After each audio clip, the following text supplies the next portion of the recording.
فراکسیۆنی یەکگرتووی ئیسلامی و هەروەها کۆمەڵی ئیسلامی کە دکتۆر شێرکۆ زەودەت و هەروەها دکتۆر هەورامان گەسێنەی لەگەڵمدایە. سەرەتا دەمێ بچمە لای دکتۆر هەورامان. دکتۆر ژیان ئەو کاتت باش دەمێ ئەو پرسم کە ئێوە ڕاتان چێ لەسەر ئەو کۆبنەوەی ئەمڕۆکە کە بڕیارە ئەنجام بدێت و لەگەڵ ئەوەشدا داوایەک هەیە بۆی کە دوا بخرێتین کۆبنەوەکە.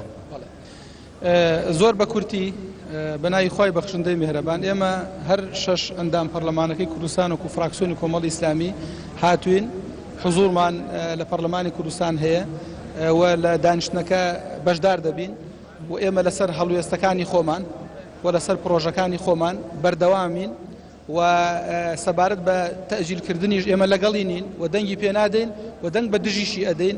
هەر کەسێک ئەگەر لەگەڵ ئەوەیە کە ئەم دانیشتە تەئجیل بکرێت ئەتوانێت تەشریف بێنە بۆ ناو هۆڵی پەرلەمان و تەکلیف کا بۆی دواخرێت.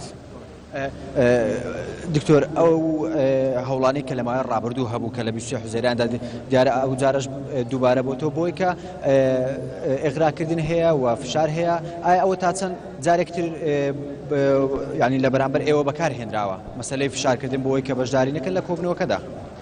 لە ڕاستیدا ئێمە لە دوای 23 حوزەیرانەوە فشار نەمان لەگەڵمان بەکار نەهێنرێ بە هەردوو جەمسەرەکەوە هەم تەرغیب و هەم تەرهیب.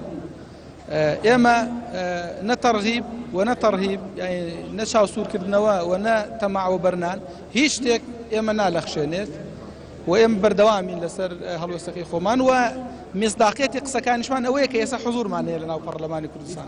هیچ داوایەک هەبووە لەلایەن بەڕێز ئەمیری کۆمەڵی ئیسلامیە بۆی کە داوا لێوە بکاتن بۆی کە بەشداری نەکەن لە کۆبنەوەکەی ئەمڕۆدا؟ نەخێر، ئێمە لەلایەن ئەمیری کۆمەڵی ئیسلامی و هیچ شتێکی بەڕسمی پێمان نەوترا. ئەوەی کە هەیە ئەو 5 حیزبە دیارە لە خۆتان ئاگادار لە شەوە دانیشتونم تاکو تقریبا ئەم ساعە 6:30 دیارە بە تەکلیفی پارتی دیموکراتی کوردستان ئەو داخوازیە کراوە بۆی ئەمڕۆ و جەلسەیە نەکرێەوە تەخیر بکرێەوە تەئجیل بکرێ. ئەو بە تەکلیفی ئەوان بۆ ئەتوانن فراکسیۆنەکان بێتە ناو هۆڵی پەرلەمان تەکلیف بکات.